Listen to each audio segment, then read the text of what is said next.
Hi, thank you for joining us today. We are reading the book of Proverbs, and we are in chapter 1. We are trying to acquire wisdom and understanding.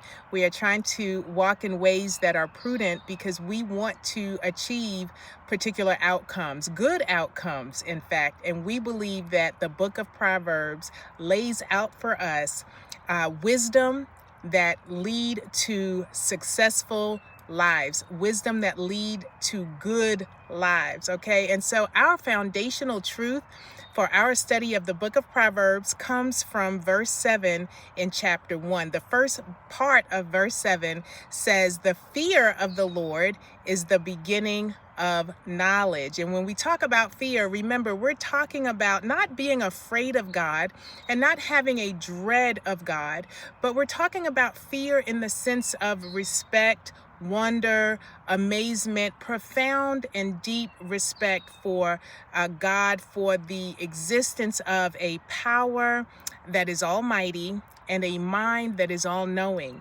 And so our study of the book of Proverbs is predicated on this truth that there is a divine intelligence, that there is a creator to this complex and amazing world and universe in which we live, and that there is a design to and an order, a rhythm to the universe.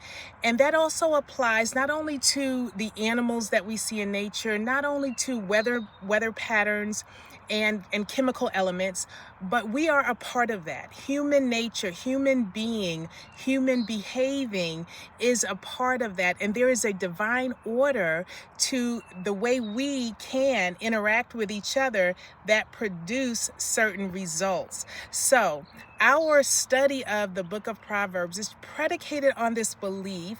And if you can just open your mind to a belief that perhaps this divine being and creator God has a way that when we act according to it, behavior, choices, decisions, that we get to be a part of a divine ordering of things that bring about ultimately peace. Okay, so we're going to continue on with our study of the book of Proverbs, and we're going to jump into verses 8 through maybe 19. We'll read 8 to 19 and kind of dive deeper into those earlier verses there.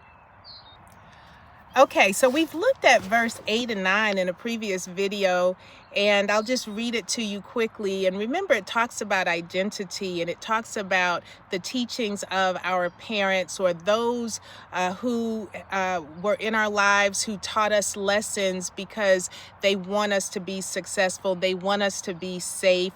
They want us to have good lives. And verses 8 and 9 of chapter 1, it says, "Listen, my son, to your father's instructions, and do not forsake your mother's teaching. They are a garland to grace your head and a chain to adorn your neck." And so those teachings, the values that we learned in our younger years from those adults, the wise people who were around us, who were our caregivers, Solomon is exhorting us to not forsake that, to not do away with that. Because when we go out into the world, we begin to become influenced by other people for the better or for the worse.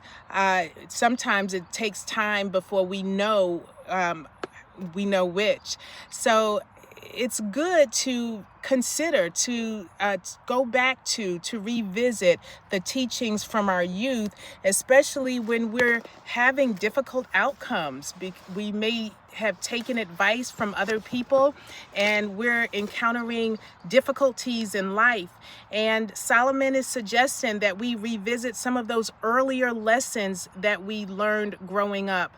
And sometimes it's not the ones that we learned from our parents. Sometimes our parents may have given us some things that were good, but there may have been other people in our lives that shared with us teachings and lessons on life that we need to turn to and revisit and consider applying. We may have gotten away from them. And so here in verses 8 and 9, we want to give some thought to whether or not some of those older teachings that we may have gotten away from that we need to adopt once again. That may not be for everyone. We all had different upbringings, but perhaps that's a lesson for you today. If you are facing a challenging and difficult path, it may be that you need to revisit a teaching from your youth, or a teacher and a teacher's principles and teachings from your earlier days. Something to think about. Our 5 minutes are up. Thank you for joining us at 5 Minutes of Faith. Remember to stay in the Word and be strengthened in God through His Word. God bless you.